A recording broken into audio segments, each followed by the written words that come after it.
Have you ever wondered why the car market is so deeply unfair? Sometimes we see a car that looks like a designer's mistake, or a sedan that nobody wants to buy simply because it has the wrong badge on its grille. Years pass, and those exact cars turn from laughingstocks into cult icons. Their auction prices skyrocket, making those few who spotted their potential early very lucky indeed. We live in an era where everything is dictated by marketers and Excel spreadsheets. But automotive history is filled with projects born out of the raw passion of engineers and enthusiasts acting against all common sense. These cars didn't just fail at launch, they were openly mocked. People called them ugly, impractical, dangerous, or just plain pointless. Yet time, the harshest and most honest judge, set the record straight. What was once rotting away in the corner of a garage as junk is now a rare collectible and a serious financial asset.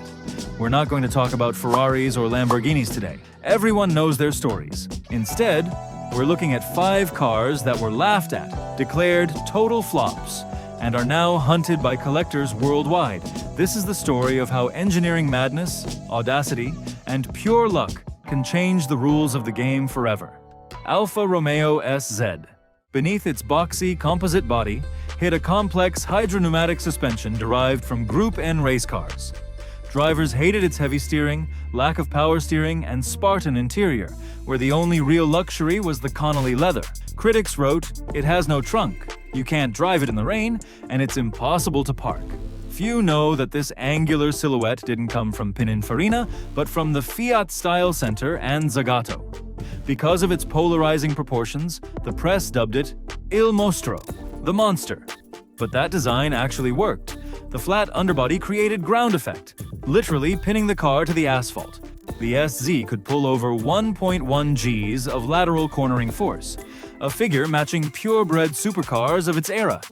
During development, Zagato's engineers utilized computer-aided design, KD, a rare luxury in the late 1980s.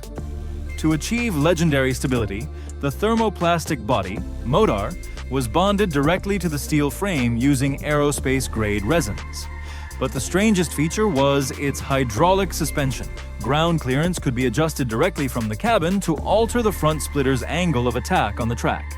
At high speeds, the monster didn't just cut through the air, it sucked it underneath, generating real downforce without giant rear wings.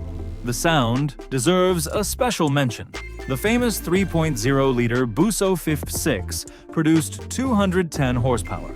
By modern standards, that isn't much, but for a lightweight 1,260-kilogram body, it was more than enough. With no heavy sound insulation, reaching 6,000 revolutions per minute filled the cabin with a raw mechanical roar. Owners today guard them like museum pieces, especially since replacement body panels made from that special plastic are impossible to find. Collectors today are easily willing to drop around 90,000 pounds to 100,000 pounds for this raw analog machine. Renault Clio 5.6. The Clio Favrim 6 was a project that, by any logical standard, should have been a financial disaster. The French didn't just shove an engine into the middle of a tiny hatchback. They used subframes from race cars and a re-engineered transmission that practically needed a service after every track day. Owners complained about the deafening noise right behind their heads, the engine sat mere inches from their ears, and a turning radius so wide it made maneuvering down narrow European streets almost impossible. Development of the Phase 1 model was handed over to the British team TWR, with assembly happening in Sweden. It was a logistical nightmare. Bodies were shipped from France, while engines arrived separately. Thanks to its short wheelbase and heavy mid-mounted V6, the car suffered from treacherous snap oversteer. Lift off the throttle abruptly in a fast corner, and the Clio 5.6 would instantly send you into the ditch rear end first. Realizing that the first version was too dangerous for normal roads, Renault called in Porsche's engineers for help. The Germans redesigned the rear suspension, lengthened the wheelbase by 23 millimeters, and completely reworked the cylinder heads of the 3.0-liter V6, boosting power to 255 horsepower. Production was moved to the legendary Alpine factory in Dieppe. This transformed a wild projectile into a more predictable, yet still unhinged, supercar disguised as a city hatchback. where even a simple spark plug change required dismantling half the interior. While technically a hatchback, there is zero storage space. In the back sits a scorching hot engine, and up front, you'll find the radiator and spare tire. The small storage cubby behind the seats got so hot that it could easily melt a bar of chocolate in 10 minutes. Today, however, it's a total legend, offering a crazy go-kart-like driving experience. Clean examples in refreshed Phase 2 models command anywhere from $60,000 to $80,000 at auctions. Lotus Carlton. The Lotus Carlton amazed people not just with its speed, but with engineering solutions that felt like a quantum leap in the early 1990s. Its twin turbocharged 3.6-liter engine pushed out massive torque from low RPMs. Those massive AP racing brakes weren't just for show either. The stock brake discs from the base Opel would literally melt after a few minutes of hard driving. Owners complained that Lotus parts cost as much as aircraft components, and only a couple of dealerships in the entire country actually knew how to service the car. This sedan sparked fierce debates in the UK Parliament, with the Daily Mail leading a campaign to ban its sale. A top speed of 177 miles per hour struck politicians as deadly for a family car, especially while police were patrolling in modest cruisers. When ram raiders and thieves started using the Carlton for heists, the police literally couldn't catch them, not even with helicopters. If you want to dive deeper into the criminal story behind this car, check out my dedicated video linked in the card above. To handle that brutal 419 pound-feet, 568 newton-meters of torque, Lotus didn't have a suitable gearbox in-house.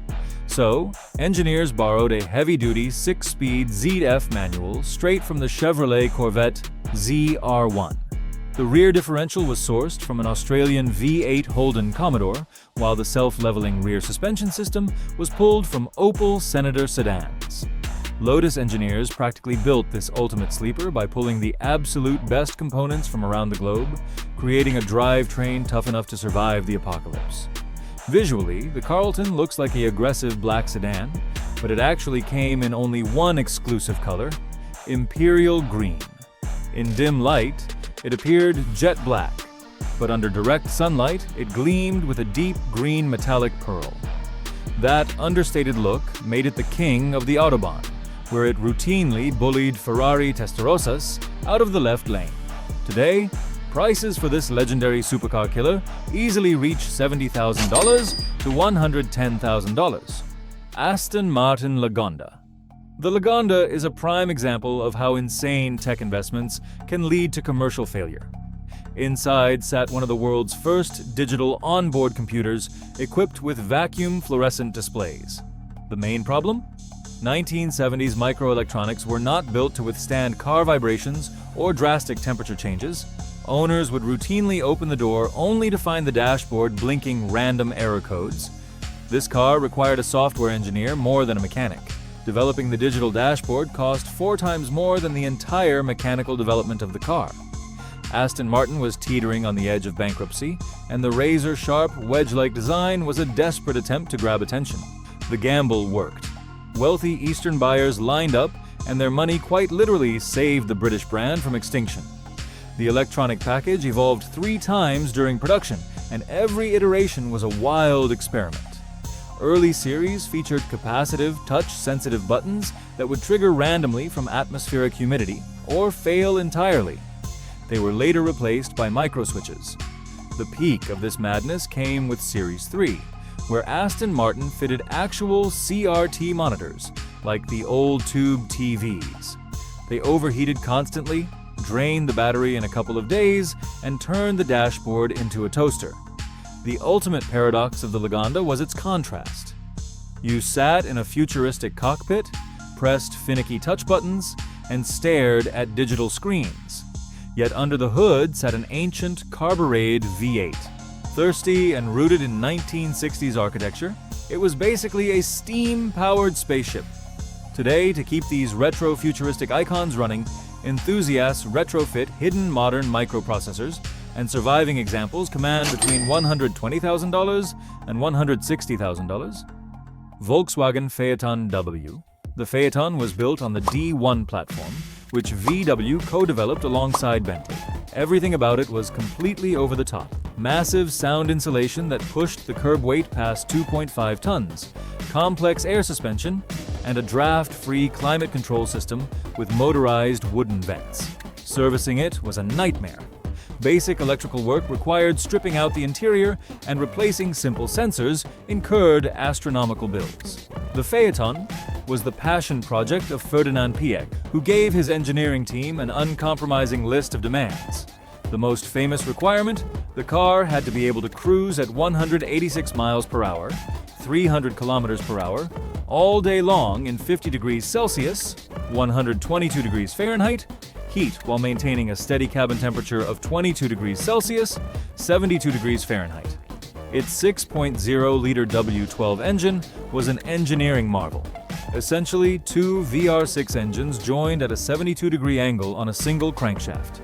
This clever layout made a 12-cylinder engine more compact than a standard V8. However, the underhood packaging was so tight that accessing the alternator or turbos meant removing the entire front bumper, radiators, and dropping the engine and subframe together. It was the absolute peak of over-engineering, where supreme refinement came at the cost of extreme maintenance complexity. Assembling the car was treated as pure art. Volkswagen built the Gläserne Manufaktur in Dresden specifically for the Phaeton, a factory with glass walls and hardwood floors. Parts were delivered on custom cargo trams, and technicians wearing white gloves assembled the cars in complete silence.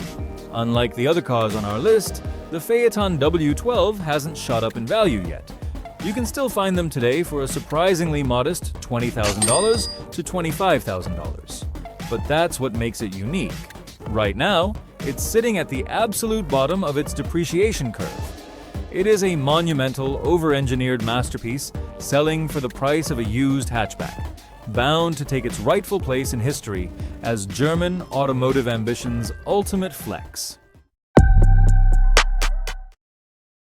Looking back at all these cars, one thing becomes crystal clear. The market isn't always right, and it often makes mistakes in the moment. Investing in cars isn't about cold numbers on a spreadsheet. It's about passion, intuition, and seeing greatness where others only see weirdness. These 5 cars didn't fit into their time. They were too bold, too complex, or stepped way outside their brand's boundaries. But that exact imperfection is what made them legendary. Today, they aren't just transportation. They are snapshots of engineering history that can never be repeated in our era of strict environmental standards and platform sharing. What about you? Do you see any current cars following this exact path? A model that gets criticized today, but will be fiercely sought after by collectors in 10 or 15 years? Let me know down in the comments, and let's build our list of future legends. Thanks for watching. If you enjoyed this deep dive into car history, make sure to hit that like button, subscribe to the channel, and ring the notification bell. See you in the next episode.